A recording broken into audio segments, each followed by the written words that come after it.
What up, fam? Hit that like, hit that subscribe.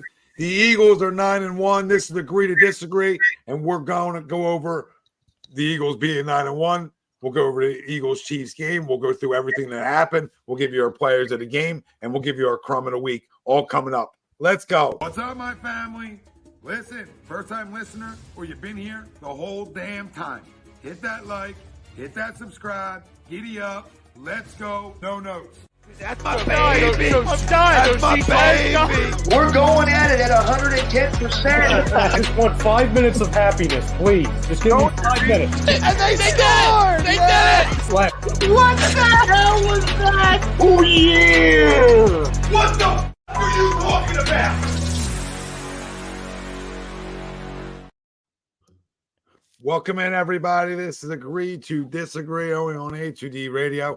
And every show we are brought to you by our doc, Make Him Yours, Dr. Paul Vidal, Specialized Physical Therapy, LLC, location in Burlington, Cherry Hill, New Jersey. Find them right on the web, specializedphysicaltherapy.com. As always, Greg Milakovic, Nick DelGozzo will be right back with us. And we got Luke from Rivals, right? Luke usually does a show on Monday night, so we hijacked it. So he's going to be joining us tonight. His co-host would not grace us with his presence. And usually Brian Wilson, you know how Wilson goes. Some weeks you get him, some weeks you don't. You're usually happy if you get him. We'll give you our crumb of the week. Maybe it is Brian Wilson. We'll talk about that at the end of the show. We'll give you our players of the game. And this is the Eagles-Chiefs post-game show. Agree to disagree. And our main topic in hand, we're going to go further. We're going to go into the future a little bit here. And that's brought to you by our good friends over at Royal Billiard. You got to go check them out. The premier game room store to Delaware Valley. They're stocked with the very best in pool tables, accessories, shuffleboards, card tables, dart supplies, bars, bar stools. Turn any ordinary room into an extraordinary gaming experience. Oh, did we mention they have hot tubs too? Stop by Royal Billiard, 515 Bethlehem Pike, call them RPA, or visit them on the web, royalbilliard.com. Our poll question for tonight after a huge Eagles win. I don't care what everybody's got to say. I don't care what everybody's going to say. You're 9-1. Right? You went into the best. You played the best team in the AFC in their house, and you got outplayed all 4 quarters, it felt like, and you snuck out of there with a win. And your defense pitched a shutout in the second half. That's amazing. That's amazing that your defense pitched a shutout. Okay, and you got a big turnover by your defense down there in a big time. 2 of them by Kevin Byard and by Cunningham. So you got big plays by guys right down in the red zone where you need big plays. So we should all be excited. So we're going to think a little further in our poll for tonight's show. This team is good enough to win the Super Bowl. Agree or disagree? Let us know. Facebook, YouTube, Twitter. That's where we're live. Everywhere you get your podcasts, we're there as well. Hit the like, subscribe, follow. Join the conversation. I see everybody chiming in. I see you all. Chris, Tyler, Bill, Josh, Chris, Matt. EC1 Football, Greg, I see you, baby Keys. Everybody should be excited tonight, and I agree with Fire Brian Johnson, but we'll talk about him in a little bit. Okay, that might be poll question number 2. Hey, poll question number 2. We got number 2. All right. Yeah, I mean, listen, it's hard not to agree with this because this is one of the most mentally tough and resilient teams that I've watched here, maybe outside, and maybe the best outside of the Super Bowl team that won it all, right? Who was this? That's a different resilient. Okay. I mean, that team was unbelievable. But this team's toughness and resiliency inside the game, too. Right? It's just everything, inside it. They just find ways to win football games. I mean, Jalen was putrid all night. He wasn't good enough. Nobody's going to talk about it. Nobody's going to be honest about it. He wasn't good enough. But guess what? In a big drive, when we need him to be good enough, he became good enough.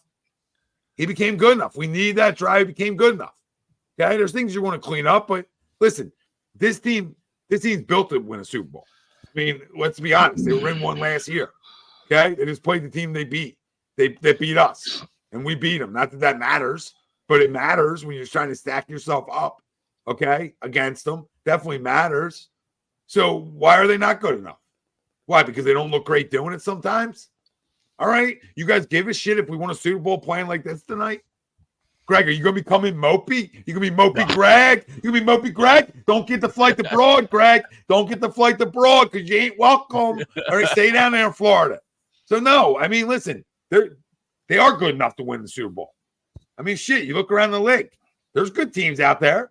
There's nothing saying San Fran can't beat us. Dallas can't beat us. Of course teams can beat us. But they're good enough to win it, for sure, just like anybody else is. What do you guys say? Everybody out there, we're going to talk about your comments. We'll get to everybody's comments. And we're going to get into some in-game stuff here throughout the show as well. Yeah, I think we had it last time we were together with Luke. So I don't know how you can, rattle off whatever 5 out of 6 or 6 out of 7. Last time we seen our boy Luke here, that was that the poll last time. Yeah. Really? Yeah, wow. Absolutely. Back to Absolutely. the future. Because, my man Luke went on a rant and said, you're absolutely nuts if you don't believe that. And he's right. He was right. You know what I mean? So it's the same thing because they just find a way. Right. So, they're built different. And that's the bottom line. Like that's probably for 3.5 quarters, probably one of the worst quarterback plays you'll see in the league outside of a guy named, Wilson, down the turnpike, it was awful. Absolutely awful. And Brian Johnson needs to take a hike.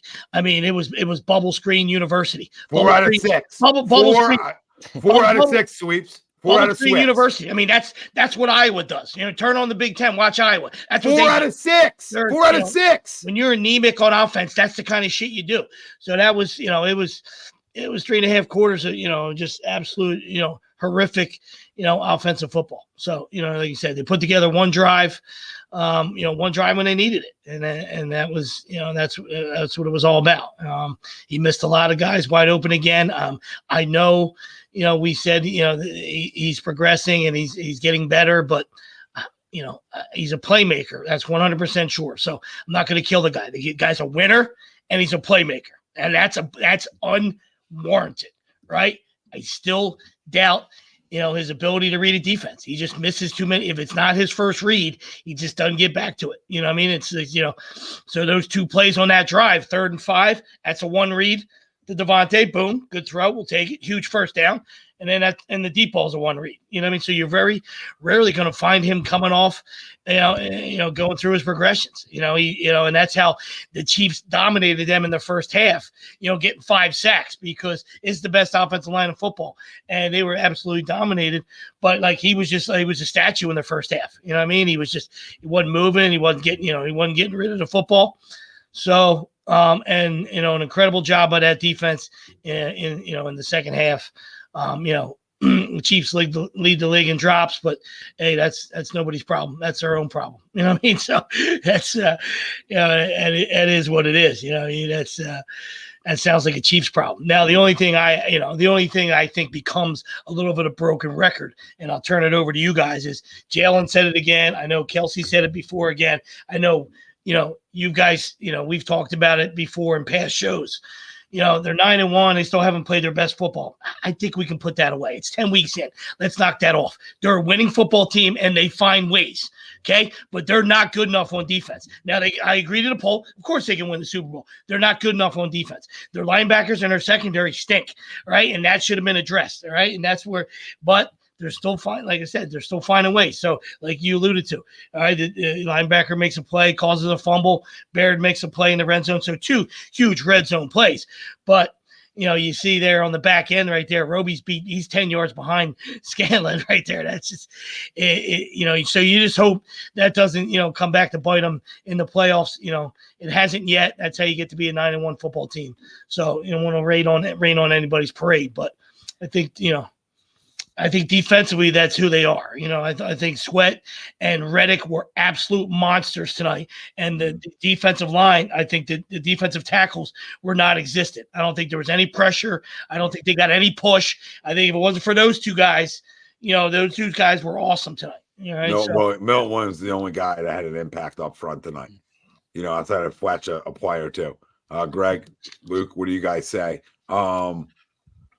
Yeah, I'm sorry. It wasn't Cunningham. It was Roby with the fumble. Roby pushed it. Yeah, I messed. I thought it was Cunningham at first, but it was Roby. But either way, 2 big plays. But guess what? That's what great defenses do. Even though you're not good enough, you make a couple big plays a game, strip sack, and balls on the turf.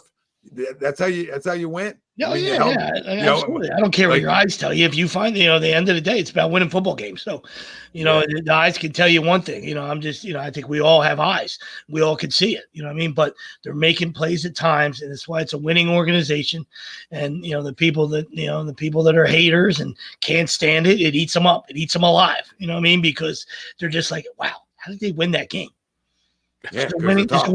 winning Well, organization. look at that. Look how much they were on the field tonight. Leave you this last thing, right? They were on the field a ton tonight. The defense felt like they were on the field all game, right? And they hold them a goose egg. I don't care how you get there. I don't care. It can look one way to everybody, but then you got there and you said, "Wait, they held them to nothing. They held them to nothing." I mean, I don't care. I don't care about the drops, right? Welcome to catch the ball. That's not my problem. Most quarterbacks ain't creating that much time either to make throws like he is. But at the end of the game, Josh Sweat, right, and Hassan Reddick were still all over the football field. That's the biggest tell. That's the biggest tell to me defensively, is those two guys were still getting after it after they're on the field all night. Yep. Yeah, and to the poll, I obviously agree to the poll, right? Well, yeah. Mr. Negative. First, like we all said, that first 3.5 quarters was putrid to watch, especially coming out of the bye, right? But you mentioned that drive in the second half, but I also thought the answer drive in the first half, I thought was also just as key, right? We come out, we look putrid, go 3 and out, and then we hold KC, obviously they're 3 and out, then they go down the field. So now you got to respond, right? And that's what this team does. This team responds, and I would have liked them to respond a little bit better coming out of the half, especially with them getting the ball and having the Chiefs put up 10 points in the last 2 minutes, right? You go in the locker room a little bit pissed off, come out and put a drive together, but they didn't. However, you came and found a way to win the game. And that ultimately, that's at the end of the day, that's all that matters. We're 9-1. The response, it's like you alluded to, Tommy, the mental toughness, right? Even the physical toughness of this team at times. The response is what continues to overshadow and allow you to overcome in your mind as a fan what you're seeing on the field, right? I thought from the offensive side, I thought Swift was amazing. They just found ways and it feels like they found ways to stop him, right? Give him the ball and a handoff and a dead standstill. Like, what are we doing with our lives? Yeah, and 12 carries. Swift was excellent every time he touched the ball. So you can't have 14 runs in a game like this with those conditions. Like, in 12 by your quarterback. Like, or 11. So. Yeah, I tell our kids all the time. So, I was real quick before Luke goes, because you use that word, I just want to drop this in because I tell our kids all the time, it's not about the mistake. It's about the response. You know what I mean? And it's in all walks of life. It's in sports. It's in your everyday life. We're all going to fuck up. So what do you do after you fuck up? Yeah, exactly. And you see it every time by this football team at every level. Yeah, I'm gonna take it. I'm gonna take it a step further. I agree with everything everyone said, but to me, I think it's even bigger than that. And Jalen Hurts, after today, there's a stat that was hyped up before the game started on ESPN. I don't know if you guys saw that. The Chiefs and the Eagles, Mahomes and Hurts, were tied for 24 wins the last 2 seasons, the most in the NFL. He obviously surpassed him today. Is one more. Especially in today's NFL, where it seems like everyone's mediocre to below average. Everyone's got a flaw. There's no great, unstoppable team. Anyone can lose on any single game, any single day, any single night. Winning ugly is a skill. I don't care how it looks. It doesn't matter. Winning ugly is a skill, and the Eagles are really good at it. And they've been good at it for 2 years. So when I had to watch the Tom Brady dynasty run, and I had to watch Mahomes go through this whole thing, and I would sit there and I'd watch him beat shitty teams, even like the Broncos and San Diego and the Charger and all these other teams. And I would sit there and be like, he played horrible. The offense played horrible. This guy played horrible, and they won, and it pissed me off. And I would sit there and be like, how the hell did they win that game? And Tom Brady would go on to win another Super Bowl, and Mahomes would go on to win another Super Bowl. And I'd sit there and just be like, why can't we do that? And now it's happening to us. And I, as a fan, have to critique the team and the coaching and the play calling and all this stuff to such a T when I'm sitting up here as the only team with 1 loss and the only team that has won 25 games with our starting quarterback in the last 2 years. I'm supposed to do that now? You're crazy. Do I think the team can win the Super Bowl? Absolutely. I said it week 3. I also said that we can win the Super Bowl for those same reasons. Winning ugly is a genuine, absolute skill, and we are really good at it. There were so many times in the game today where I said to myself, like, well, big game next week at Buffalo. We got to get that one because I was looking past it. Mahomes doesn't lose these kind of games. Andy Reid doesn't lose after the bye. There were so many reasons to think that we would lose this game, especially in the middle of it. And it's somehow these teams that do this and pull off these wins, there's a moment where the offensive group does it, and there's a moment where the defensive group does it that says we have to make a play. And whether it was the deep ball to Devontae Smith or whether it was the last drive where they finally got to him, they made the plays. That's what – I don't care how good Tom Brady is. I don't care how good Mahomes is. That's what all those teams did. All of them did. That's how they won those games. So now me as a fan, I have to sit here and complain with how we're winning. Of course it doesn't look great. Of course it doesn't. But I also look at the schedule and I look at a Minnesota game and the defense looked like shit. And then I also look at Washington. Both of those games, we won both of them, and the defense looked horrible there too. We've won a million different ways. So it's seeming that no matter how it is, no matter how it might be, we will find a way to win the game. So, yes, I definitely agree to the poll. You know what's amazing? That's a great rant, by the way. Everything you said, I love it. And, I said tonight, a bunch of people said, you think they're going to win? And I said, dude, I'm not even worried about it. What are you not worried about? I said, the Kansas City Chiefs have no playmakers outside of Patrick Mahomes.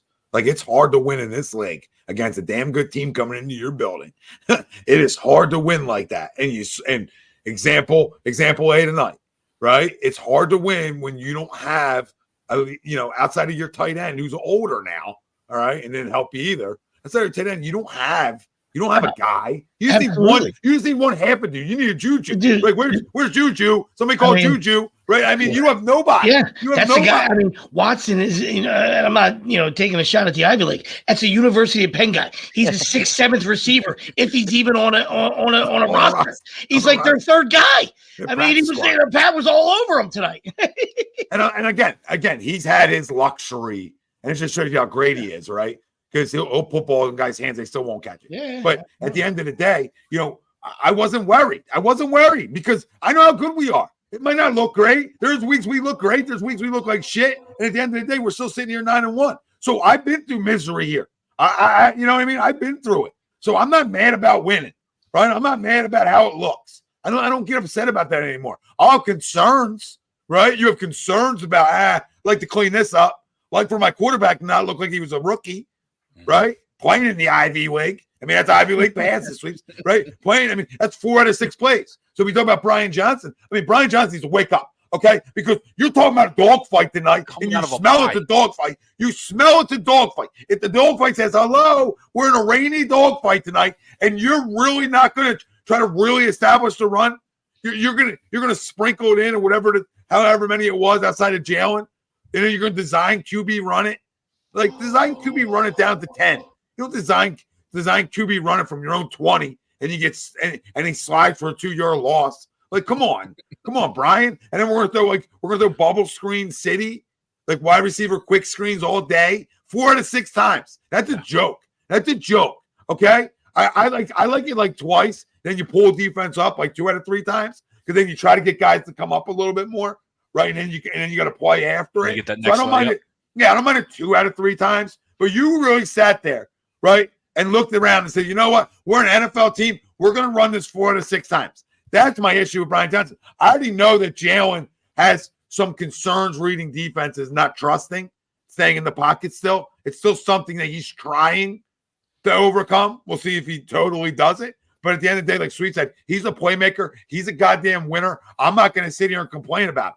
Right? In the money drive I needed, he was money. He was money. So, I mean, I'm not going to sit here and bitch him out. I sat through Brian Hoying, Bobby Hoying. I sat through the Detmer brothers. I sat through slopping this damn city. So anybody, if you're a prima donna, you only had winning from the Eagles in your life, good for you. Because I have, all right? I've been bent over by the Cowboys the whole 90s. All right, the whole 90s. Got bent over verbally, maybe physically a couple of times. Okay? I mean, things were ugly. Things were ugly. with Nate Newton in the bunch. It doesn't. Yeah, like you said, it doesn't. Everybody, everybody said the same thing. It just doesn't matter. It doesn't matter what it looks like. Winning's winning. You know what I mean? Like you go up to court. Sometimes they remind me of. Those couple guys, you go up the courts and you see the OGs with the socks jacked up, and the other guys around them, they're playing against guys that are rim rocking. All right, and then the OGs just hit those little elbow J's and next. All right, and the OGs win. I mean, it's a lot. A lot goes into winning and being a winner, man. It's not easy. It's not easy. It's not easy.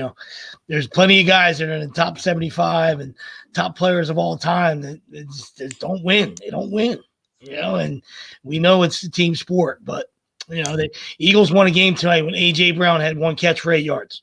Yeah. Sweet, it's so funny you bring up the old guys on the basketball court. I bring up the old guys at the golf course, right? Doesn't matter what club, 150 yards down the middle every time. Right, they get on the green and then they putt for their par or bogey, and you look down and you're like, I'm out hitting you all day. And their score's 10 shots lower than mine, and it's incredible. But it's the same thing. It's that same mindset though of being able to get it done because you know how to do it, right? And Tom, you mentioned it, right? The total plays plus 20. Kansas City was total plays 74-54.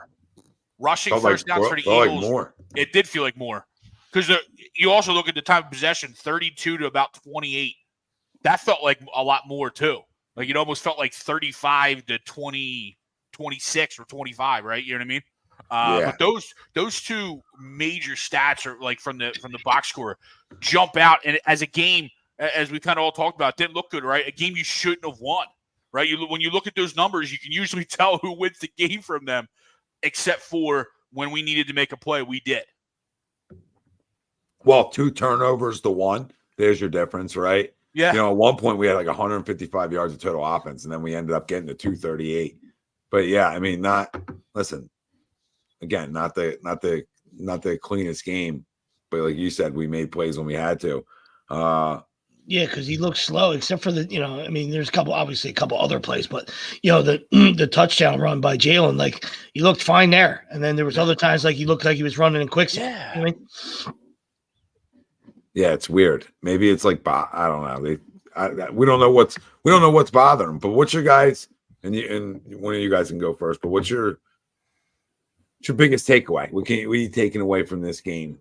Obviously, outside of the things that we've all alluded to the first 22 minutes. They gotta. I'll be the guy because I'm the outsider, but 9-1, 9-1. There's not much you want to put holes in, you know what I mean? But this secondary's got about 9-10 weeks to figure it out. I know Bear just got here, and huge play by him in the red zone, monster play, underthrow by Pat, but huge play by him. But they got to figure things out on the back end. They're going to get their defensive ends are monsters. And we know what the young Bucks can do, up front. They didn't do it tonight, but we know what they can do up front. So they gotta at least be adequate. Their linebackers and their secondary have to be adequate. They don't have to be all pros, but they gotta be adequate. You know what I mean? Yeah. Go ahead, Luke. You got something? Yeah, I'll just say that I think the main difference, we do play a similar style of defense. It's bend and don't break. But the difference is that we are bringing heat on third down. That's the difference. We did not do that last year, and we're bringing heat in timely moments. Felt like we never did that at all. And that's why the bend but don't break, especially when you're going up against Mahomes, who can kill you just at one sling of the ball. That's my biggest takeaway, is that it works now. And there's also a reason to do it. Whereas last year, you trade for a guy, blanking on the name. He's at Detroit now. He's all-pro safety. CJGJ. Yeah, CJGJ. He's on the team. You have him. You have Epps, who's a comparable safety. You have Maddox, Slay, and Bradbury. There was no reason to play bend but don't break. None. And we did. Now you're talking about a secondary that's compromised and is kind of needed to play this way. And we'll bring heat on third down. And he made one really tough throw to memory. It was 3rd and long. off his back foot to that UPenn guy that you were just talking about. And that was a crazy throw. But those are you're going to have to give him those. He's a great player. You have to give him those. But Tom, to your point earlier, I'll go back to this. You said, you're not used to rooting for a winning team. I am, which is great. But at the same time, we all root for a team that loses a ton of shitty games and a ton of close games and loses ugly all the time. And that's the 76ers. You can ask Brandon Staley how losing ugly is right now. He's getting an earful as he deserves. But I mean, losing ugly is also very common to do in sports. Winning ugly at this rate is not, but it goes to show you the culture and leadership and locker room that we have. That's, in my opinion, goes far beyond anything in the entire league just because of how mediocre it is. No team is great. There's not one team that stands above the rest of them. And every single team has a glaring flaw. Everyone. I think we just have the easiest time hiding ours. Yeah, I agree. It's a good one. Yeah, those vets go a long way, man. Those Eagle vets are, it makes for a great culture, and it just, that's when those guys are gone. That's what they're going to miss the most. You know what I mean? I know some of them are long in the tooth now. BG isn't what he was. In his Super Bowl play. You know what I mean? We know that. Fletch is getting older.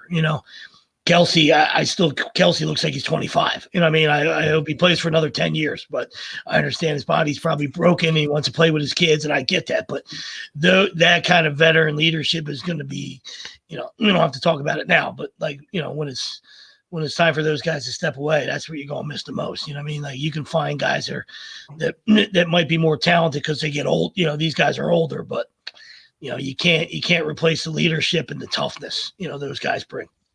No, that's such a big one. Yeah. Greg, did you go? No, and I'm gonna go with my biggest takeaway is outside of our ends, our two lines didn't play very well tonight. No. Right? Our offensive line got eaten up. And as we mentioned earlier, right, our ends were great, but our middle, they were trying to do something. You saw Jalen trying to make plays, but he was getting murdered all over the place. But for as a whole, though, both of those lines, which are usually our strengths, didn't play very well, and that leads to what looks like an ugly game, right? We weren't able to establish, and maybe a lot of that comes back to the play calling for the offensive side, right? To where we can't get those guys in rhythm, right? Get those guys going downhill and getting those road graders up rolling. But I was very shocked that our defensive and offensive lines didn't look very good coming out of a bye. Yeah, I mean that's telling. It's not ideal, right? Two positions of strength here, but guess what? They were good enough to win a football game tonight, right? I mean, they weren't. In your second half, you were awesome. You know what I mean? No sacks allowed on that side, and then and we saw with defense. They cleaned their lives up. They cleaned their lives up in the second half because that's my biggest takeaway. My biggest takeaway is you in Arrowhead. Against the best team in the AFC, you outscored them 14-0 in the second half. Mm-hmm. So my big takeaway is that's what winning teams do. Yep. That's what. Hold up, we're not playing our best football in the first half. We're ugly. We're sloppy. We're not even close to. It's not even our best. We're not even close to playing our best. We're not even close to playing average. I mean, that's how bad it was in the first half. But guess what? We strap it back up. The leaders, like you guys just alluded to. Right, previously, leaders, guys who have a voice, right? And then there's a little bit more attention to detail in the second half, right? There becomes a little bit more focus. And here you go. And it's exactly what we saw. And outscore that team 14-0. I don't care about the drops. Like I said, what's on paper is what's on paper at the end of the day. You outscored them 14-0 in the second half, and you find a way to win a football game. It's a rooting period. That's how we did it, bro. Thanks for the super chat. That's how we did it. We're all lost, but we're all like, okay, damn, it's not. We didn't go to. I mean, and name the shit place, right? Like name the shit place we could have went and traveled to on Monday night around the NFL. Went to goddamn Arrowhead. That's the Mecca, like Luke alluded to earlier. That's like essentially the Mecca over the last 5 years or plus, right? That's like night game at Arrowhead, absolutely. Come on, it's a tough place to go win at. There was a stat like they were like something ridiculous, like 70-something-0 or ridiculous numbers leading going into the fourth quarter at Arrowhead or something. I don't know. How about Sure. this? Yeah, how about this for a takeaway, real quick? The Chiefs are last in the league at second half scoring. They're putting up 5.3 points a game in the second half this season. So you talk about, that to me is the biggest takeaway, honestly. But again, that goes back to my point. Teams have glaring holes, and you look at ours, and it seems like it's a small hole, small flaw each and every game, but there's something else that just replaces it. It's something else. Today it was the defense. The Minnesota game, the Washington game, it was Jalen, the offensive line, passing game. Something else replaces it. That's not the case for these teams. It's just it's not. Yeah, they are who they are. You're right. They are who they are. Yeah, you talk about the AFC, like they're obviously they got Pat, so he's very special. But they've been doing it with mirrors. I mean, they've been doing it with mirrors. Big Red's a tremendous coach, and I love Spags. I think he's doing. Jones was the key to get him in camp, get him paid, and he makes them tick on defense. But they don't belong being 7-3. You know what I mean? Like, it doesn't mean they're not, we were busting Greg's chops earlier. Like, they're not a bad football team. But you look at them you're like, geez, wow. They shouldn't have been dominating us in the first half the way they were. They find a way to win too, and that speaks volumes to them. And you look at the two teams in the NFC, like it's probably a four-team race, but 2 of the 4 this week found a way, and I'm sure Don's happy. I'm not comparing the 2 organizations because one's came from, one's the Lions, you know what I mean? So they've been the laughing stock for a long time, right? But, I know they were at home, but they're down 12 late under 4 minutes, and they find a way to win. They're just, so it's, it starts at the top for them in a game where Goff was, maybe worse than Hurts. There's maybe a worse quarterback play than Hurts had tonight, so just to, tell the 2 teams right there that, they might see each other, in an NFC title game, Yeah, absolutely. It's funny. I know Mr. Rudy Poo mentioned the rushing yards given up, and Pacheco, I know he danced a lot, and he's getting ready to be on my list of players I hate, even though he's a local guy and we know people who know him and all this. He's getting ready to be on a list I hate right now.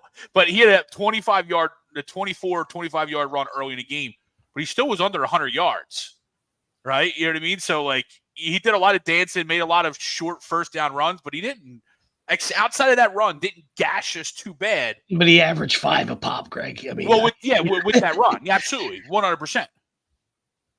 Yeah, no, I understand. What are you talking? But still, you look at the stat line, it's 19 for 89, but as a team, they rushed for 168. I know, but he's still because Patty's in there, Clyde Gerard 20. Yeah. I know, but you can't go with the aunts and the uncles there. Like his yards. I understand. Get over 100 yards. No, I 25. I understand. I don't care about being a local guy. I think the guy runs angry and he plays hard. He runs hard. And I love him. So I didn't care if he's from, Idaho or he's, from an igloo. I love the way the guy plays. You know what I mean? I love the way the guy plays. He's my kind of guy. But I hear you. I mean, you can, to each his own. Yeah, Lucas, the offensive play calling was damn near laughable, but great team win. Yep, I think that's what everybody said. Yeah, Bill, I think it was just 8-1 prior to this, since the Colts, the first team go back to back, like after a Super Bowl, after going to the Super Bowl, having being 9-1 if the following year, something like that. But either way, there's gonna be a lot of great stats that come out because it's hard to do what they're doing. Sure. And I think some of the sloppiness, before we'll take a break and then we'll come back and give our players a game and Crumb in a week. But I think some of the sloppiness and attention to detail comes out how hard it is after you go and lose one. It's already hard going and winning one, right? But when you go and lose one, it's a different toll, right? It becomes a long season for what, right? A long season for what? It's a different toll than when you cut the nets down. That being said, it's hard to do this. Right, it's hard to do this. Like, you're not talking about just a good team, right? That's 6-4 right? 7-3. You know what I mean? You're not talking about that. You're talking about a team that's 9-1. So you're going to have guys that you're going to have groupings per se, right, Luke? Like Luke was saying, you're going to have groupings one week that are downright awful, and the next week they're carrying you, right? And they're playing their best football. It's really strange, but I think when you have, as much as he has some flaws at times, when you have a winner at the quarterback position, like he is, right? Like he is, and I think that matters too. Yeah, I mean it's a tale. It's a tale of two. It's a tale of two 9-1 seasons. You know what I mean? So last year, I mean, the offense was a juggernaut. I mean, it was wow. And I'm sure they still got good stats and all that good stuff. They're not a bad offense by any means, but last year they were clicking on all cylinders, and now this year, like Luke said earlier, they're finding just different ways to win. They find different ways. There's a new guy every week. Yeah, there is. It's like I haven't seen this kind of stuff, right, guys? Watching Eagles football, it's always been a group that is coming to play. I haven't seen as much as this of complimentary, like a full complement, like different weeks. You're gonna have different guys, different players, different groupings, whatever it is. Step up. Umberto, we'll talk about our concern level on Jalen on the other side when we come back too. Jonathan, DeAndre Swift was great. Guys, keep your comments coming. We'll talk about them. We want your players of the game. When we come back on the other side, we'll keep our Eagles conversation going. So don't go anywhere, all right? Because now we got Buffalo coming into town. And we want to see where the Eagles stack up with you guys. All right, we want to see where you have them. They're 9-1. They're the best team in football, in your opinion. Is somebody better than them? Do you think they're going to be the number one seed in the NFC? Do you think they're going back to a Super Bowl? Do you think they're going to win a Super Bowl? Or are you sitting at home right now at 12 Eastern time, all right? And you got sweaty palms. Where do you stand? Let us know. Agree, disagree. See you on the other side. Royal Billiard and Recreation, proudly celebrating 40 years and our new, bigger showroom. Twice the size and twice the fun. More pool tables by Olhausen. More dartboard sets, including custom reclaimed backboards. More bar and kitchen stools that can change a room. And more bars, including pre-built and custom. Hot tubs, skee ball, shuffleboard, outdoor, and fun. Royal Billiard and Recreation, your ultimate game room store. Now located on Bethlehem Pike in Colmar. In our family, food is our daily bond. My Nonna, affectionately called Mama by many, found solace and joy in the kitchen, sharing her love through delicious creations. She turned her culinary passion into a flourishing business alongside her husband and sons in 1983. Celebrating 40 years is a testament to our exceptional team, friends, family, and beloved customers. With gratitude, we look forward to the future, expanding our brand to share the highest quality Italian food and wine nationwide. Our heartfelt thanks to everyone who has played a part in our story. Grazie mille. Hats.com is the premier destination for quality and fashion-forward hats and more, with designs for every style and trend. Locally based and run by Philly sports team fanatics, Hats.com can help you elevate your hat John. Utilize the easy-to-use guides at Hats.com to find your perfect size and style, and shipping and returns are free. Hats.com. Find yourself in a hat. Use code Philly for 15% off your order. Hats.com. Welcome back, everybody. Agree to disagree. Eagles post-game show right here on HUD Radio. Tom, Luke from Rivals, they usually can catch here on HUD Radio Monday nights, but we hijacked them. We brought him with us tonight. Greg, usually with us. Sweeps, always with us. Greg, I say usually because he's usually flying around the country. I mean, we never know where he's at, what state he's at. But how's everybody feeling? How you feeling out there at 9-1? Okay? Now we used to just talk about the beast of the East. Right? Now we're the beast of the whole National Football League. That's where we're at right now. So, but we got to get into our players of the game. And Players of the Game is brought to you by Carlino's Market. They're located Ardmore, Westchester, PA. Go check them out. I mean, they got a spread for you. And you can also order stuff online like gourmet cheeses, meats, olive oils, gift baskets. Elevate your whole dining experience with Carlino's Gourmet Italian Deli. Discover the taste of Italy now. Mwah. Discover it, baby. Go check them out. Carlino's Market, Ardmore, Westchester, PA. Offensive and defensive players of the game. I mean, offensive, like, it's easy to look at the last guy, or you look at, there's some guys to look at offensively. There's some guys we can say, played well or good enough. It wasn't a lot to go off offensively. But, I mean, if you say the same name, who gives a rat's ass at this point? Everybody in the chat, too. It's probably Devontae for me, just because he's my son. I think I picked him to be player of the game, so I got to stick with it. Who you guys got? I'll go DeAndre. I thought DeAndre was really impactful. Yeah, he was. When we used him. Yeah. Yeah, not much to choose from. So, I mean, you got to land. It's one of those two guys. I mean, Well, where do you two land? Where do you and Luke land now? Two great throws by Hurts there on that and a winning drive, but it's got to be Devontae. I mean, he was open all night. He was like 7-11. He was only 6 for 99. Huge 41-yarder to set up the game winner, but he was open all night, and Jalen missed him. So, kudos to him. That underthrow Luke, calls for the tiebreaker, Luke. Yeah, I'm going going Devontae. I'm going Let's Devontae. go. Yeah, that massive catch. And, I don't know if you noticed on that play, it seemed like him and AJ were running the same kind of route. That's just what they were going for. I'm all for it. You got to throw down the ball down the field at some point. The safety just happened to obviously take AJ's side as usual, and it was just time to make a play. And I'm going to be honest with you, if he doesn't make that play, I don't know if we win that game. So he might be my MVP of the whole game. That was a massive play. And, as alluded to earlier, he was open a few times too. I saw that Jalen eluded the pocket a little bit too early, missed him on a few times. And, yeah, so I'm definitely going Devontae for sure. Umberto, I mean, Jason Kelce is a great name. I don't want to sit here and name offensive lineman as a player of the game. That's no fun for anybody. But he's tremendous. He's absolutely tremendous. That's what he does. That's what he does. Probably play for another 4 years, at a high level. So, but Devontae won our offensive player of the game. Our defensive player of the game is probably going to be the same type of conversation here. Yeah, it's the two defensive ends. Yeah. Yeah, or Kevin Byard. Co-defensive ends for me. I'm gonna take Byard. Me too. I thought his impact finally showed up.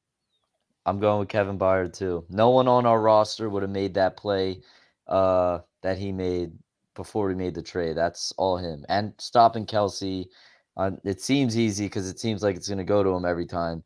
There's a reason he put up 120 yards every time he steps on the field.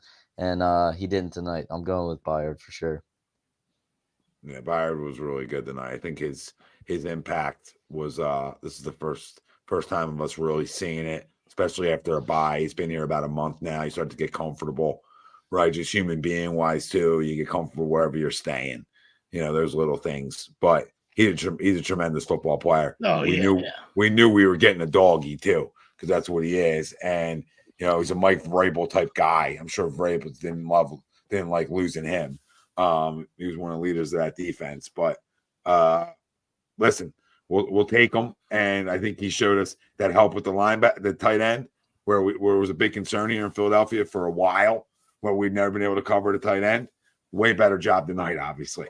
When you have a guy like that back there. Yeah, that's what I'm saying. Man up. Yep.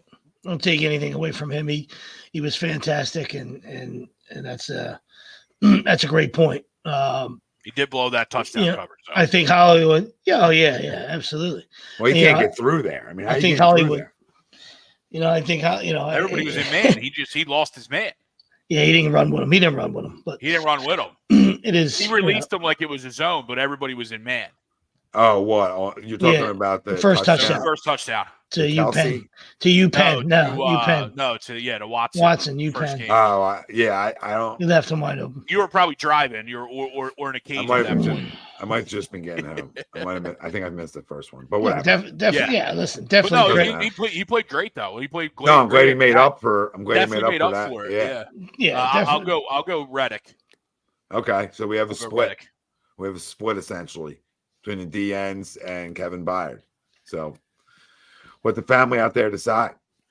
But this is. I thought Baird. I thought Baird was I thought he played well. That's a good name. Byard? Yeah, Byard. I thought he, no, I don't take nothing away from him. I just think, we know what Kelce is in the past. So it's not a shot at, Byard or Baird, however you say it. But I think Hollywood commercials, Swift pussy has destroyed him. I mean, he just know, I mean, he had 3 drops tonight and a fumble. I mean, he just, come on, man. It's just, I was thinking the same thing. To me, he looks like a different player. Yep. You know what I mean? So I don't know what's going in that locker room. I know brother Jason's probably busting his chops, but he just looks he looks like a different guy, man. And you got a taste of Hollywood. Oh, Pop Stell said it, and I've told you guys a million times, one cunt hair can pull a tugboat. You know what I mean? And it's a powerful thing, man. It's powerful. I mean, pulling that tugboat. Yeah, I mean, I was even reading on like X and whatnot, how he's has thought about retirement a lot more than probably people give him credit for. So throw that all into it as well, right? You know what I mean? Like you got, now you're getting a personal life and getting that settled down, and now you're starting to think long. Yeah, and he's also you're starting to think long term and going there. So yeah, you start to. That does start to affect you on the field for sure. He's another one. His body's, Yeah. I mean, he's crushed. Yeah, he hasn't always been the healthiest. No. So, I mean, he's 34 years old. He's won a ton of football games. Yep. Right? He's a Super Bowl champion. He's got those accolades, Madden Playbook, King. You say leave Brian Johnson alone. I know it's good defense over there. They are good. That's why you're not going to run 4 out of 6 bubble screens to wide receivers in the crux of the game. That's my issue with some of the play calling, right? I'm going to add on to that, Tommy. I mean, there's winning. Go ahead, Greg. Yeah, I got you, man. No, you say coming out of a bye, though, it didn't look like you had a game plan, right? You had 2 weeks to game plan for this, and it looked like our offense from weeks 1 through 3 when it was putrid. And that's where I jump on the all right, now it's time to start blaming Brian Johnson train, right? Before it was early in the season, we're working our way through it, we're getting wins. Now we're coming out of a bye through a tough stretch of our schedule, and we look like we're a first 3-game, 4-game offense again. And that's where for me he's got to be brought up, not necessarily firing, but he's got to be brought up and as a concern for sure. Absolutely. I mean, come on, 9-1, and it's a huge win. Doesn't take away from your win. It's just, I mean, but if you don't think he's been an issue calling plays this year, I don't know what to tell you. I don't know what you're watching. So, I mean, I'm hoping that you're related to him. You know what I mean? But you could say, hey, it's growing pains. It's a young guy. You want to keep it real. That's fine. But to say get off his back. I mean, it's a professional coach. It's getting paid money. So that's what comes with the territory. You know what I mean? Like, put your big boy pants on and take the criticism and get better. Yeah, you're not. And show us you're making adjustments. Do something. You know what I mean? You're not an offensive coordinator, at a college here. Yeah, absolutely. Right? I mean, this is big time, big as the big time football here in Philadelphia. So, yeah. It goes with the territory. It absolutely goes with the territory. He had a week to sit there too. That's the other thing. It's a bye week, and nothing that I saw at least was surprising. There's other ways. I get at the point of why he's doing this. He wants the ball out of his hands quicker. There's much more ways to get the ball out of your hands than a simple bubble screen, because they saw that coming too, and you weren't fooling them the 12th time. So how about we get our guy moving? Like Mahomes did it a few times even. It seems like all these guys do it. Have him move right, move left, get the pocket moving. That's how you beat pressure. I don't understand why they didn't do it. It felt like their way to beat the blitz was the same thing over and over again. And Spags was probably sitting on the other sideline being like, I don't know what this idiot's doing, but I'm going to keep doing it until it doesn't work. And well, you know what it looked like? Luke, you know what it looked like? It looked like offensively, to me, how I took it is we're scared to make a mistake. That's the offense I watched tonight. And you know what, Brian Johnson? If you're scared to make a mistake, and we're going to get in this conversation, you organizationally paid a quarterback $255 million fucking dollars. So if there's mistakes, then that would be the mistake if we're scared to make them, right? If we're scared to make a mistake, then that would be the mistake. So you ride your doggy. So you tell me he couldn't throw in the rain, and then he drops a dime piece in like that over the top. So what's the problem here? So part of it is the quarterback, because all year I feel like he's been on a little bit of a book tour too. Not during season, but his off season was more glamorous than it's ever been in his life, and rightfully so. It's a little book tourish. Doesn't mean he's not dedicated. It's not what I'm saying, guys. Okay, I'm saying it gets harder, right? Now you got to know what it's like to be a superstar in the National Football League, not just a guy who's a starting quarterback in the league, a star, right? Guys, different. Yeah, comes with different territory. So I think he's finding his way through this year. But I've seen games where Jalen, I feel like, has gone through his progressions. I see games where I'm like, dude, is he not trying? Like when you scramble, like my whole thing as a quarterback, if I had legs, I'm trying to scramble to make a play down the field. Right, I'm not trying to scramble to necessarily run unless I have plays. to. Extend plays. Extend plays. So he extends, but then doesn't look to throw. Like so, he's had games where it looks like him from last year, and he's had games where he looks like he's a rookie. So just take the wins. Yeah, go ahead, bro. Sorry. Yeah. You take the wins and losses out of it. What's my concern level for Jalen Hurts? At 10 being like, listen, I'm so concerned. I can't believe we did this. Right. I'm probably at and it's again taking the wins out of it, right? It's taking the wins, looking at the play, QB play as a whole. I'm probably like a 4. I'm not gonna go crazy because I've seen some games. I've seen some games where it's like, okay, he looks to be able to throw the slant on time. He looks to be able to go through one and go to a second progression, right? He looks to make plays by extending the play. I've seen, like we talked about, Luke, right? We've seen different parts of this team look great. And look like, dude, did they forget how to play? And this was a Jalen through 3 quarters and a lot of minutes. Looked like he forgot how to play until that last drive. Yeah, felt like I was watching a Penn State game for 3 quarters, really, for real. Yeah, and what I was saying, I mean, Tommy answered it, but I wasn't giving you a question. I was saying back to the Brian Johnson thing. I would never take wins and losses out. That's what sports is all about. I just mean if you were watching this game, forget about the outcome. Just watch the game and just pretend you're a scout, right? Watch the two. I understand the end result didn't matter. Just watch the 2 play callers. I understand Big Red's been doing it a long time. It's like magic. It's like magic watching Big Red. And I know it doesn't always, translate to wins. But just watch the 2 teams right there. He's running inside draws to Tony. You know what I mean? Like there's ways to get AJ Brown involved. Where if it's the passing game isn't there because it's a little bit of rain, I don't know what the problem was. You know what I mean? But find a way to give him an inside handoff, dude. Good luck taking him down. The guy's built like the guy from 300. Yeah, he's not gonna be mad about getting the ball. Yeah, the guy's he's a gladiator. Let me reiterate because I thought you were going to take wins and losses out of it. I'm gonna put wins and losses back into it now, into the Jalen concern conversation, and my concern level will go to a 4 to a 1. Because then I'm not even the least bit concerned because he's a goddamn winner, right? He's just a winner. So I don't give a shit how it looks. I don't care.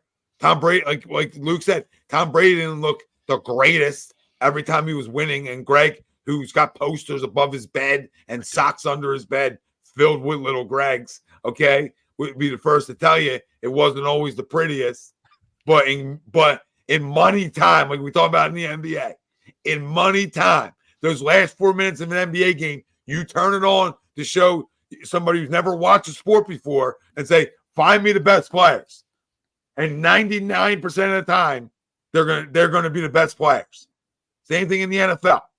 Find me the winners. Yeah, I mean, find me crunch time guys. That's why he's the GOAT. That's what he did. That's why he's the GOAT. I mean, that's why there's nobody else in that conversation with Tom. It's because longevity, and he won 7 Super Bowls. Come on, that's it. It's a mic drop. It's a position that some people want to argue and say it's a team sport. The hell out of here. We know it is, but the quarterbacks get paid by wins and losses. That's it. I'm sorry. If you don't understand that, then I can't help you. I understand there's other factors and there's other guys on the field. I get that. right? But you're paid $250 million. All these guys, all the guys that are getting extensions, all these guys that the checks are very similar. They weigh the same, right? All the guys where the checks weigh the same, right? Are measured on wins and losses, right? That's just What do we look at the greatest of all times in this sport? It's been one thing. It's been how many rings does he have? When you would argue Peyton and Brady back in the day were your friends, right? Early on in their careers until they played for 50 more years. But early on in their careers, you would always argue the fact that Tom had more rings. I would always argue that Peyton doesn't have one yet. Rings. Yeah, talk to me like cool. Like I care about wins. Everybody would tell me, oh, this team's better. That team's better. Well, maybe the quarterback, because he's a winner, makes that team that much better, right? Maybe he makes guys look better than they are. And the same thing with Tom. Like a lot of great quarterbacks, guys went elsewhere and didn't look as great. Yeah, I mean, like Marino is not even in most people's top 5, which is a disgrace. But I'm just saying, I know the younger generation hadn't seen him, but he's in some people. He's not even in a lot of people's top 5, and he didn't win. And as a Marino guy, I'm not going to argue that, but. Guy was one of the best to sling it of all time. Beautiful. One of the quickest releases of all time. Accurate, on the money. Absolute darts. But it didn't win. It didn't win. So that's it. That's the position. That's the position. All he needed was one. Yeah. You know what I mean? And he went there his first year and never went back. You know, and on the flip side, Terry Bradshaw wasn't a great quarterback, but all he did was win. All he did was win. Joe Namath, win. Like the list goes on guys. Troy Aikman, win. Right? I mean, the list goes on just guys who just found ways to win. And they had a team built around them too. And this team is built around Jalen Hurts. Let's be honest. I don't think this is by accident. Right? These records over the last 2 years is not by accident. You know, it's time to give an organization a ton of goddamn credit and an owner in Jeffrey Lurie, who's been doing this now for 2 decades. I mean, this is 2 decades of winning football. Right? And he only got 1 Lombardi in it. Oh, we'll take it because we don't have one before. But we're the closest we've been to, and I think Luke was going somewhere earlier, but he didn't go there. But I think this team has an opportunity to be a type of team because of the age of some of their like better players, right? A type of team that can go on a run, you know, win 2 out of 4. I think it's a team built for it. You know, if there's one, and I think it starts with him. Oh yeah, if you want to use the D word, you got to win one first. You got to. Yeah. Well, I feel like I feel like the winning in the regular season is cute, and that's great, and that's meaningful, right? At the end of the day, it's about listen. We're not going to sit here in this off season if we come short of a Lombardi and anybody be happy, right? We'll say there's next year, but then there's changeover. It's not the same, right? It's time to win. Okay, and it's time to win here in the city of Philadelphia. We talk about the Eagles, we talk about the Phillies, and you talk about the Sixers. Flyers have time and they are winning, but it's time to win. It is time to win. When you look at those 3 organizations, it's not what's 4 years from now. 4 years from now, you better have a couple parades. That's how I look at these organizations. And the Eagles starting with them. It's time to win now. Now, not 3 years from now, right now. Right? If you want to still be winning 4 years from now, that's cool with me. I'm not going to be mad about it. But the time to win Super Bowls is now. Yeah. Now. Absolutely. I'll be the doofus that brings it up, but like we're all talking about winning habits and all that. I'll bring up some losing habits. I brought up the Sixers earlier. How about our rival? How about the Cowboys? Every year, it seems like no matter how many regular season games they win, how many times they blow some, crap team out or whatever it might be, it comes to the same conclusion of just wait, like it's going to happen. I'm at the point now where I watch Jalen Hurts play, and I get it. It's not at the point where we won Super Bowls like you brought up. But I'm at the point now where I don't care how bad it is. As long as the game's close, I'm going to wait, and I'm going to be like, there's going to be a play, a drive, a moment, and it's going to be just wait. They're going to win this game. And I learned that today. I took that today, and I'm running with it. That, like, there were so many times in the game where I thought it was over. So many times. And then it was that one deep ball to Devontae. I'm like, well, how the hell are we winning right now? It makes no sense. Yeah. But the same thing with Dallas. It's the same old thing. They had quarterbacks ever since, after the Aikman era, whether it be Romo or Prescott now. It doesn't matter how good they look, how home field advantage, how many regular season games they win, how pretty their roster looks. When it comes down to that moment, they can't get the snap off. When it comes down to that moment, he's going to throw an interception. Something bad is going to happen. It's been said year after year after year. I'm at the point now where Jalen looks bad in games for 3.5 quarters. And it's been the one drive, it's been the one play that he's made that's won us a game. So I'm at the point where you talk about concern. I'm at 0 because Love it. He structured his contract to a point where we will have winning players and winning culture around him as long as he's there. So as long as somebody, whether it be a receiver, a coach, a defense, somebody gives him a chance to win a game, I have full confidence that he will make the play, the moment, no matter what it is, to win us that game. So I walk away with this way different than I did going into it. Like, this is like the icing on the cake in terms of confidence in him, confidence in the coach, confidence in everybody. But with all that being said, Brian Johnson should be calling plays for Colorado State next season or something, because he is a disgrace. But yeah, outside of him, I feel great. Now, have we seen it? Not to be that buzzkill, because he is a complete winner. Last year it was pillar to post, a lot of front running stuff, and that's not his fault. You know what I mean? Have we seen, and I'm sure we have, and you guys can answer this, have we seen that game-winning drive like under a minute? Like, how many of them will we have? And I'm not taking a shot at the guy. He hadn't been in that many situations because the Eagles are always Eagles have been in front a lot in the time that he's been here. You know what I mean? So you want to, and we always talk. I think we talked about it last year. Like, hey, that's what we want to see. We want to see him in that position. You know what I mean? Like, it didn't really never really came to that. Like you said, if Valdez hangs on to that ball, it would have been interesting to see that drive, not for nothing, just for some grit and toughness, and see what would happen there under a minute there, Well, just like last year in the Super Bowl where we didn't get that drive from him because the Chiefs held the ball the whole time, right? Yep, it's almost like the same thing. That's the only thing I would say, because that's a great question. It's always like, I wish I had like a stat guy on hand. I love those. I love thinking about that kind of stuff.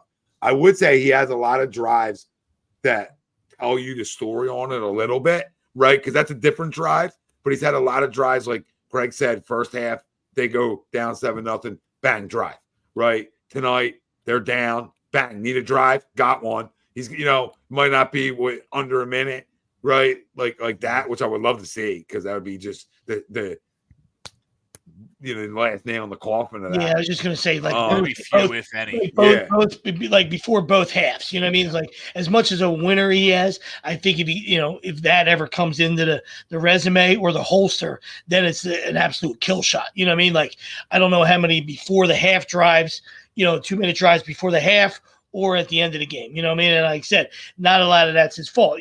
They get the ball back with 5 minutes, and that's a game-winning drive. So it wasn't under 2 minutes, so I don't think he's been in a lot of those spots, and they dominated the second quarter last year. We saw right. Was that the second quarter was outrageous last year? Yeah. Yeah.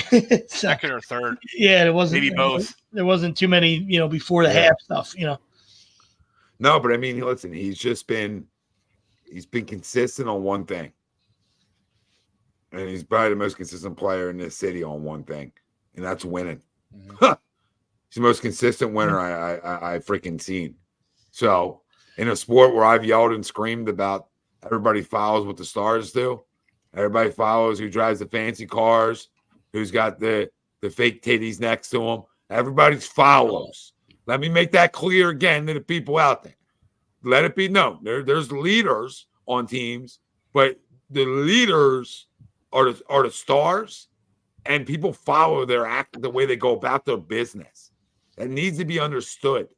So if you have a guy like this, and he's your star, he's the highest paid player on your football team. He's guaranteed the most money. It ain't a secret. Everybody's got Twitter, right? Everybody's got social media. It ain't a secret how much money he's getting. Okay? Well, guess what? You follow how he goes about his business. And that trickles down to you as a player.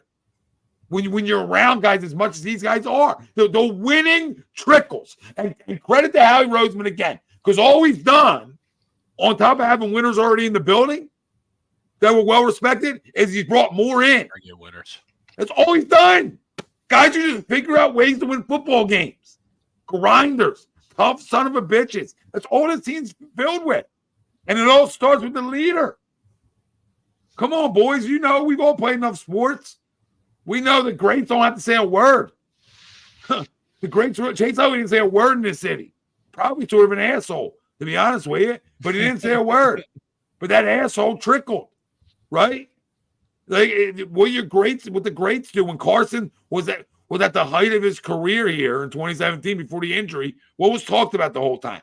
First guy in, last guy to leave. Well, that was showing, right? That was showing. And it showed all around the football team. Makes sense? It shows. That shit isn't just like for somebody to tweet out like, oh, that's cool. The shit matters. Sorry for the rant. AJ Brown. I talked about it last time I was on with you guys, I believe. Like, he didn't like it. He never played with Jalen before. He had no knowing of terms of, how Jalen is as a teammate outside of just hearing from people. He was Ole Miss. Jalen was Alabama, Oklahoma. They had that SEC run. Then he hears it throughout the league and stuff like that. And they're best friends. Why are they best friends? As you said, I believe right when I said this, I think you said pimps follow pimps, and that's what happens. Like, they know. Like these guys know. These leagues are a community, and word travels fast in terms of bad teammates and good teammates. That's what happens. And in terms of the point earlier about what's the main big drive that he's had, or big winning drive. He had one, and it's going way back, and I'm reaching, but it's the SEC title game in terms of Tua getting hurt. He gets dropped in that moment. He's got to have a drive. And he hasn't really been in that situation and failed, really, in terms of my memory. The Jets game, he came up short in that drive where he threw the pick six and we went down. No doubt about it. That's being really picky. But he's had a bunch of just big drives. As Tom said earlier, you're down 7-0. You got to have it. You got to go down and score. We were never down by 2 touchdowns all day today. Never. We were down 2 scores, but being down 2 touchdowns, against that defense, against Mahomes, that's a different animal. And we've never been down by that much against any team ever since he started, because every time we go down, he follows up with a big drive. And to me, those drives are just as important as being down and going and scoring the last play of the game, because we're never in those situations, because he never lets us get in those situations. I'm more confident with him under center than anybody in the entire league. I sat and watched football all day Sunday. First time I got to do that in a long time and watch all the teams. There are some really bad quarterbacks in the league. Oh, it's atrocious. Really bad. Probably worse than it's ever been.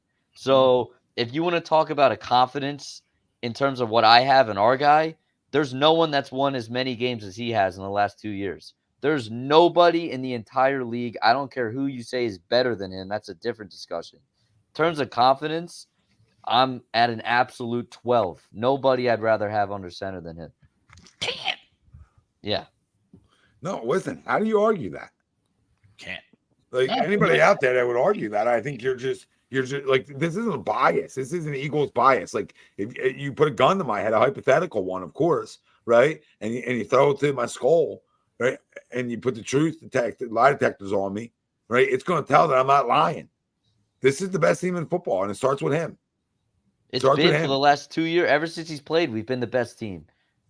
Even in that Super Bowl, we played better, right? The fumble cost us, right? Nobody wanted to talk about it enough. But, I mean, fumble's the one thing. Going for a scoop and score is a whole nother conversation in the Super Bowl, right? But that team was resilient again, right? We fought, we scratched, we clawed in that football game. So, I mean, we're right there. But, no, in terms of, like, under center around everybody else in the league, I mean, of course, give me Patty, right? Because I'll never argue that one. I'll never argue Mahomes because he is a winner. But outside, you take Mahomes out of the conversation, there isn't another quarterback I want. I mean, and that's keeping it real. Lie detector, everything. There isn't another quarterback I want outside of Patrick Mahomes. Like, you put a hypothetical gun to my head, I'm not an idiot. I'm a lot of things. I love Jalen. I'm not a moron. You know what I mean? Give me Mahomes. But that being said, out of him, which I don't want, I'm good. Give me Jalen. What up, Derek? Big win, baby. Everybody out here going late night with us. Everybody in the chat. Hit the like, subscribe, family. We love all the comments. Martian, he does. He does have all those things. 9 picks, leads the league in turnovers. But when the time was cooking, when the time mattered the most, right? He stepped up. So what is he? What's his? I don't know. He might be arguing with somebody else. I was gonna say I wasn't sure where you were going. We love you, Martian, but I don't. I mean, I was asking a question. So no, I think a more important stat than leading the league in turnovers is leading the league in wins. I don't give a that's what matters. I mean, I'll take a win over a turnover stat all day. Give me a win. But guess what? Only one tonight, Luke. Yeah. Right? So at the end of the day, they turned the football over twice. We did it once. Right? And everyone's boy had 2. I mean, no, he didn't. He had the one. Yeah, he had one also. He had one. Yeah, he had But one. you know what's funny? After the one pick, it looked like they didn't want to throw the ball anymore. Exactly. It looked like Brian Johnson or Jalen Hurts got conservative themselves. And we're gonna do Crumb in a week now before we get out of here. And also make sure you guys go check out hats.com. Use code Philly, you get 15% off your order of any hat. So go check them out. Hats.com, use promo code Philly, 15% off your order. You can even get the Brian Dawkins replica hat that he wore in the Super Bowl, in his Hall of Fame induction. So go check them out. Enjoy it. Yeah, last point, like to what like Luke was saying. I mean, there's 4 games right there. Not comparing the talent level, to Jalen's better than all 4 of those guys. But if you're a Redskin fan, they had the ball last, and you saw what an atrocious throw by C. Thomas Howell. I mean, I call him C. Thomas Howell. I mean, that is wow, wow. All right, Josh Fields had it last. Sorry. That's going to result in another loss. Geno Smith had it. I know the field goal kicker missed it, but still, he had it last. And then obviously Dobbsy has been, the darling of the league the last couple weeks. They had it last, and that resulted in a loss. So there's 4 games right there where those quarterbacks not on his level had possession of the football with a chance to win, and all of them walked out with 4 L's. Mm-hmm. It's not easy to win in this league. Martian just arguing with the haters. I was going to say, no, it's not. It's not. And listen, Jay, truthfully, maybe Lamar's better, maybe, but who cares? Who cares? Yeah, I'm not getting the argument. Like Allen's not. Allen's special as shit, but he's a turnover machine. You want to talk about turnover machines? Yeah. So 6-5. He would trade places with Jalen any day. Wait, you know what's weird is I wasn't mad at halftime because I still felt like we were going to win the game. I was more mad that we let him get that field goal because I thought if it was 14-7.5, I was like, dude, they're outplaying us like nobody's business. Like we're going to win this game, right? We're going to play better in the second half. And they got the field goal, made me a little uneasy because again, I missed it. I thought that they got ball after half. I didn't realize it because I was driving home, right? So I kept thinking they had ball at half. So I'm like, damn, they get the 3 and then they get the ball back. That's why be down 3 scores. That's not ideal. That's why I thought we were definitely going to lose. No, but even so, we gave them the ball right back. But and that's why we were talking about Kenny. No. That's why it was an atrocious play by Kenny. You know what I mean? It's down in distance. You know what I mean? It's you could have played that horrible. 5 sacks. The defensive line, both lines are getting outplayed. You're getting out coached in the first half. And if Kenny stays in bounds, you make Andy, use his timeout because we know Andy's out of timeouts. That's his MO. And you run some more clock. You punt it, and maybe you don't give up 3 at the end of the half, and you're down by 7 after all that adversity. As bad as it was, you could have been down 7. So still to be down 10, you're still in the football game, especially getting the football. Yeah, I didn't realize we were getting bad play by Kenny. You got to stay in bounds, bud. Absolutely. Martian, I agree with you. They can keep Allen, Herbert, and Lamar. Keep them. And now, Crumb of the week. I'll lead you off here. Could it be Brandon Staley? Yeah, of course. Right? Of course. He's a loser. He's a well-documented loser. Okay? Talks about starts at the top. Yeah, first off, stop yelling and screaming at people. I know you've been asked the question a million times, right? You're annoyed after a loss. But I hate guys that think that I would have fired him on the spot. I would have walked in as an owner and said, you got it all figured the fuck out, bro. You got it all figured out. You're the only guy to call defense here. So you're telling me that your staff's not good enough. So I would have thrown him out. Say, you and your staff can go. I'll go coach the team for the rest of the year, right? I'll find guys, find high school coaches to come help me out, all right? Or I'll make players coordinators with me. I don't care. You're going. But I'm going to go a step further. It's his quarterback. And you're going to say, why? How's that? On that 4th down play, if you rewatch that, it was 4th and 1. First off, I got no problem with you throwing, but you had lanes for days to go pick up that first down. Lanes for days. And you didn't take it. That's the difference of winning football and not. Right? That's the difference. That's why I'm going to crumb him, because I already crumbed his coach. It's a combo crumb. All right? Combo crumb talk. Him and his coach. Because when you talk about it, you're tied at the hip, especially when you've been losing together for a while like those two have, and the fashion they lose in. Right? Forget the play call. You had room to run, and you got legs for days. Go pick up the damn first down. Let's reset it. Go try to win a football game. All right? That I have a problem with his decision-making is why he's the second crumb on top of his coach for just being a clown. Sure, absolutely. I mean, they're tied at the hip. You know what I mean? So, he's got to take. And I think he's special. That's the problem. He's got to take responsibility as a quarterback too. So, I hear you. I'm going to stay in that exact same press conference. Just go the opposite way, but only because of this reason. Let me right? hear. I don't know the guy. Okay, I love the question. That whoever the guy is, he's my crumb, because when are these guys going to stop worrying about credentials? When are they going to stop worrying about being friends? And somebody get up and say, scream in his face, scream in Staley's face, and tell him he's a fucking loser. Don't you dare talk to me. I can ask you anything I want. You're a loser. And that's what I would have told him. So that's why whoever that guy was, all right, I got to crumb you, bud, because at some point somebody has to sack up. Okay, I know a lot of them asked clown questions, the quote Harper from, I know there's a lot of terrible guys in media, right? Yeah. But don't let guys, bully you and do because you don't want to be in the locker room, you don't want to be in a press conference. Fuck you, I'll write a blog then. I'll write a blog and I'll kill you every day. And I'll write do it right here. I'll blog you every day. I do it right here. Everybody's like, you don't got Phillies credentials? I said, listen, but I said to the guy that listen, I would love them, right? But they know better. And they know better because they're not going to get softball stuff. And I'm not telling you I'm standing up and I'm yelling at guys. But if you're giving arrogant answers, I'm going to be like, dude, talk to me like a man. I'm asking you man questions. I'm not asking you dry jockers, right? This isn't dryer sheet questions. These are real sports questions I'm going to ask you. That's why they don't want you. They want the guys that are going to softball, put it on a tee, right? And just missionary you to death with the same questions. That's why he's annoyed too. He's annoyed because you probably asked the question 15 times. You know why? Because you're a loser and you lost that many times in games like this. That many times. So guess what? The question's going to get asked. Yeah. The question's going to get asked, buddy.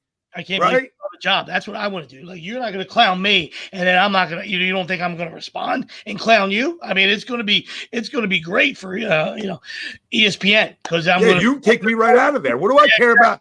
I would say, what do I care about the lanyard or whatever it's called, whatever the hell the thing's wrapped around your neck, right?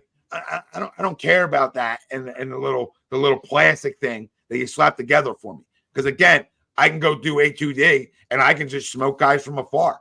Right? And they still hear it. Yeah. Right. You want to keep it real or you want to be, this is what's wrong with the media. Guys there's certain guys that will kiss every player's ass around like a Jack Fritz because he got a little time in the locker room and now he'll never say anything negative about the Phillies. This is what happens. The guys get consumed because Jack Fritz created what he does, but he's consumed, right? He got a little taste of champagne on his titties, right? Right on his neck and hugs from players, right? Now you'll never be the same. Like Howard Eskin. Howard was great until the Eagles started paying him, right? He was real until the Eagles paid him, and then you can see the difference. Now he's in Sixers. He's in Sixers, crushing the Sixers every chance he gets because he's not in good graces with him. Well, that's an agenda. This is why I say A2D. No, we ain't gonna pay A2D off to keep it real. Dale, you just paid us off. Thanks for the super chat. Bird fan from Orlando. Right around the corner. Go see Greg. Let's go. Go see Greg is right. Go Birds. He said this group just keeps winning. I have another crumb. Hopefully you guys don't get to. I'll save it. What do you got? What was your score, Billy? I don't know anybody's score. No, he said Rob nailed it. Oh, Brinks? Yeah, he's not. Oh, first time in his life. So congratulations to Rob Brinkman. Finally got something right. I'll go, I guess. My Crum, I've been saving this one for a minute. I guess I'll say it now that I can expose him on a this is a good platform. Tied for Crum of the Year with James Harden. How about James Franklin? You talk about a very similar. Where's Don Don? Yeah, this is a really similar thing in terms of getting in front of the press and being a moron. I have a problem with this guy because it's not only the same. It's the same story. You can predict a record. I love when schedules come out and teams in the NFL predict a record. Penn State's the easiest thing to do of all time. I mean, it's 10-2. You could chalk it up. Why even play? Why suit up? Why pay for tickets? Why? I mean, you chalk it up. It's 10-2. Next year, I guess maybe 7-5. I guess it'll be a little worse. Back to back. I got him last week, buddy. So go get him. Go get him. Here we go. So I mean, this guy is just such a loser. First of all, he wants to talk about all the time. He gets in front of reporters and just constantly defends himself all the time in front of reporters. No one's even asking about him. He'll go ahead and just defend himself over nothing about how he elevated the program and made it to what it is today. You did. Congratulations. Guess what, dude?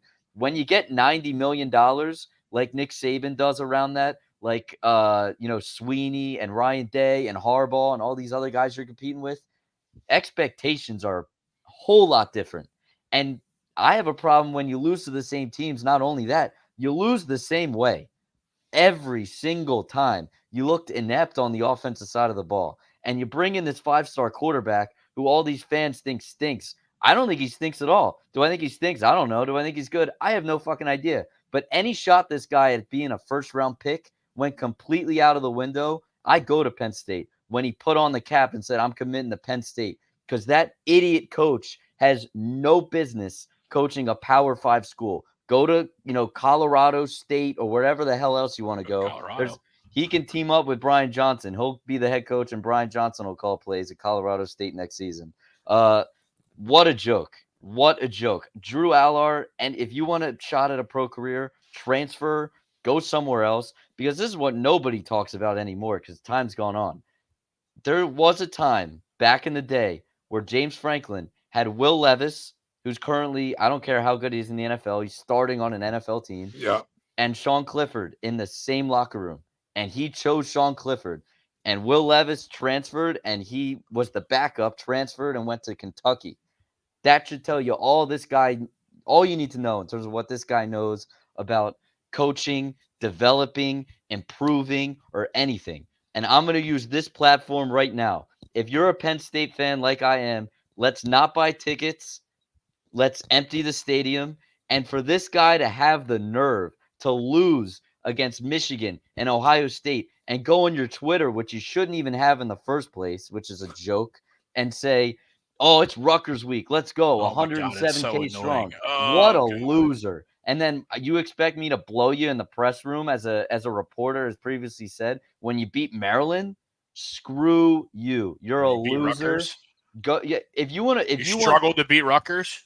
Yeah. If you want hand jobs after beating the bottom of the Big Ten, how about you go to Colorado State or something like that, where people will give you that credit? Go to Nebraska or somewhere like that. When you beat Maryland, people give you credit. Not here. You're expected to do that, especially when you get $90 million. What a joke. You are a disgrace. Crumb of the Year. Yeah, we killed them last week. Absolutely. Similar points. You can go rebuild and, take a team from the ashes, so to speak, somewhere else. Not a monster traditional powerhouse like Penn State. You know what I mean? Well, you got to get over the hump now. 10-2s don't fly. Yeah. No, you got to get them over the hump now, though, too, right? So, yeah. You're right. You did rebuild them. But now what? Now what? And I hate the part of the fan base too. That is, well, it could be much different. Yeah, at this point, I'd rather have different. I'd I'd rather have a 5-6 season then, rather than just the same old missionary 10-2. Right? I get it. You're spoiled when you get that point, but don't worry. I'm with you. Well said. They'll beat Oregon's backups in a New Year's Six Bowl, and everyone will be excited. Yeah, because Bo Nix won't be playing. Yeah, absolutely. Yeah. He'll be celebrating his Heisman.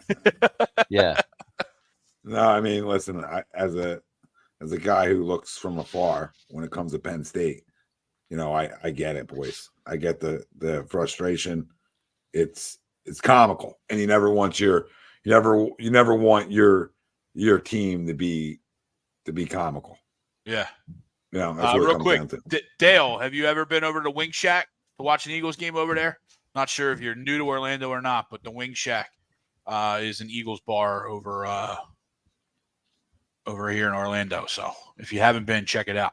I mean, they're just the standards. Real quick, I'm sorry, 2 seconds. It's a standard, and that's what, you guys, as Eagle fans, you went through that for a long time with Andy and McNabb. You know what I mean? Like, you're 12-4 every year. And that's great. You put on your green shirt, and you're gonna get 12 wins. You're gonna probably end up in the conference finals, right? But that you guys can attest to. Losing and not losing gets old, man. Losing at that point ggets old. Yeah. 12-4 is awesome and cute, and you got a shot every year, but you never won the big one. You know what I mean? So that's the same thing with these guys. Like 10-2, that's great. You don't beat Michigan, you don't beat Ohio State, you don't win a national title. Beat it. They don't even come close. You're not in the playoff. You're nothing.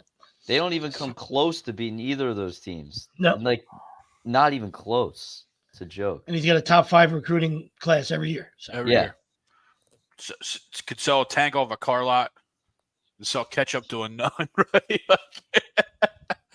I don't really have my Crumb's going to be Fox and ESPN. The combo there for their coverage and again, naturally their coverage of Colorado early in the season. Because Colorado naturally has come back to earth and has fallen back down to where I think everybody kind of thought they'd be, but just their shoving of the scene and putting Dion in a tough spot, right? Putting Dion and the program in a spotlight that they weren't ready for. Are you crazy? I mean, I agree. Dion's always ready. I was going to say, I agreed 100% with you until you said that guy loves me some Dion. No, 100%. Yeah. He's fine with it. But the kids in the program, right? Sure. They were not ready for that prime time. And kudos to them. They started out hot, right? When you beat TCU or Kansas State or whoever they beat week 1, you come out like that and you're like, holy shit, right? But obviously we're losing 5 straight, 6 straight, and probably losing this week to a Utah team who just got embarrassed themselves. They're right at where I had them. But again, my problem isn't necessarily with Colorado. It's with the push and the narrative of oh my God, look what he's doing. Well, let's give it some time, and let it play out. So yeah, there you go. No, that's what sells. Money talks, brother. You know for that. Sure. You know what I mean? But yeah, both of them. But it was I mean, we can rehash it, but it was both of them in town, right? Each weekend, right? Like it couldn't go anywhere else. That was the cool thing of like game day though, was they always went to different spots. And it was just like, oh, let's go back to Colorado. Let's go back to Colorado. Let's go back to Colorado. Yeah, and The Rock showed up, and and all these celebrities showed up, and that's it became a media circus. So yeah, well, this is what the NCAA wants. Mm-hmm. Yeah, it's exactly what they want. It brings ratings, brings different viewers. Hate to say it, but a guy like Dion sells. Sure, winning or losing, he's going to sell the program. And, credit where credit's due. It program's in a way better spot than it was a year ago this time. No doubt. Getting their ass kicked or not, that will change, right? That will change. And, everything that, Dale, another super chat. Appreciate you. I'll get right to it. Another thing. Yeah, you got to get there, Dale. Luke brought up we'll leave you at this. Luke brought up James Franklin and Will Levis and the big red dog being in the same room and him choosing the wrong guy, right? Per se. Okay, the wrong guy. Well, a guy like Dion, I don't think he's going to pick the wrong guys, right? When it comes to football decisions, right? I'm not saying he's going to take a lot of scrutiny for losing this year, right? That happens when you have a lot of bravado, right? But at the end of the day, he's going to get players there. They're going to come and they're going to evaluate players the right way, and they're going to develop players. I do believe in that side of him when you talk about player development, unlike a guy like James Franklin, who's a great recruiter, he'll get you in the door, but is he going to make the right decision on who the starting halfback's going to be? Is he going to make the right decision on who the starting wide receivers are going to be? Who your O-line is going to be? Some of those things. Because if he isn't, his staff sure isn't going to be good enough, right? And that's how I look at those things. If your head coach is good enough, usually it's going to follow with a really good staff for the most part, right? That are able to develop when you're talking about the college game, when you're trying to develop freshmen by the time they're juniors, that you're ready to win football games, right? That's what separates, the teams that are the teams that every year you see them rocking and rolling. Is because, they get a great recruiting class, but they have guys already older. They're able to develop players, right, at a high rate. When those guys leave and they're playing as a sophomore or a junior, they're ready to contribute in a big way. He's talking about he's kicking himself though, even though he still has a choice. He's trying to be as loyal as possible so he doesn't get crushed. But talk about waiting a year. If he had just waited a year, Texas A&M, they'll back up the Brinks truck. We already know that. They don't care. Yeah. You're talking about 80 mil and the facilities and absolute deliciousness. He still has access to that. I just don't think Colorado. I just don't think he's going to pull the trigger.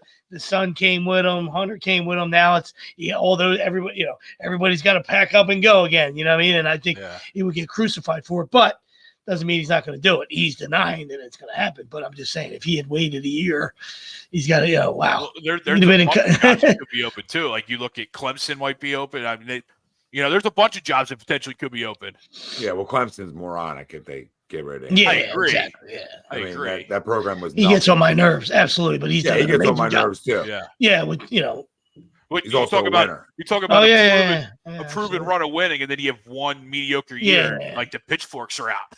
You lost the number one pick of the draft, so things are going to go a little south with DJ Ungala as your starting quarterback one year, right? Like he's not good enough. So, Greg, that Noah signing is great. Yes, definitely. And Dale says I was invited to Wing Shack by a regular work. Got to get there. Well, Greg approves. So, the more you know. But boys, great shit. Great rapping with you guys. Going late into the morning. Everybody's gonna have a great week now. Eagles Nation, right? Feeling good now. You got Buffalo coming in. You got some Sixers games. You got the in-season tournament game tomorrow night. So we got Sixers, and then we got them Wednesday night as well. We need some help. Because we got to get that wild card, right? Because I don't think we have the Pacers. It's either we have the Pacers again. No, we have the Cavs. We play the Cavs. Yeah, no. I meant do we have them again? I don't think we do. You only play 4 games. So. No, I think the Pacers need to lose to Cleveland. I think is what it is. We got to hope for the wild card. It sucks, bro. It sucks. I think if the Pacers lose to Cleveland in our point differential or something like that, I think maybe it'll work out. Yeah, and that's what I think. That's what I was looking at with the wild card itself. We got to thump somebody. We got to thump a couple teams here to get that. Well, we're point differential on it because I'm looking at good shape. We're in good shape. The Bucks. Well, the Bucks are 2-0, right? So the Bucks are going probably, right? But the Heat are 2-0 too. That's so you figure, the Heat. You figure the Heat, those two, they got to play each other. Yeah. Okay. But at the end of the day, take those two out of it, right? Say Indiana wins ours, and say Boston wins theirs. Then you're fighting with the Nets, who are 2-1, but you have a better differential, right? So right now, if it ended right now and they take 2 wild cards? No, I think it's just 1, but that's why I'm scared. Is it 1? I thought they said 2. That's why you can't take it. I thought it was 2 also. Maybe it is. I thought it was 2. Yeah, it's 2. Okay. Because when I looked at the standings, they had 1 wild card and they didn't have 2. I'm looking again. Greg? Scared to. Top 8 move on. So I thought It's it the was. NBA. I have no idea. Oh, so yeah, they have 4. Yeah, so it should be three winners and then 1 wild card. So it I should don't be know top why 8 maybe 2 wild card they meant from one total. each conference. 2 wild card total. That's why I worried about. All right, the so Bucks we're right Heat. there. The Bucks Heat is the worry. That's where I'm paying attention to. The Bucks Heat. Well, you want at the end of the day with the point differential the way it is, you want the Bucks to beat the Heat. So because the Bucks are plus 36, and they got Washington and then Miami. Let them run it up on everybody. Let them beat Miami, and then we just got to go beat it. Then we just got to go beat what we have. Why is Cleveland. We're right. Yeah, we're right under the Heat right now. Yeah. The Heat are the wild card at 2-0. Plus 13, we're plus 12. So we got to do some thumping here. Tomorrow's just a must win because, like I said, you got to hope. Miami's got 2 games left, right? So they're not done. That ain't over for them. And then, like I said, Milwaukee's got a cupcake in Washington, and then they got Miami. Boston's got Orlando, Chicago. Orlando's a tough game. They're playing good. And then the Pacers still got Atlanta and Detroit. At Atlanta, that's a game they could lose. You know what I mean? At Atlanta, Detroit's probably a win for the Pacers. So there's still, this league. But I hope they get in, dude, because it would just be fun to get in. You don't want to be.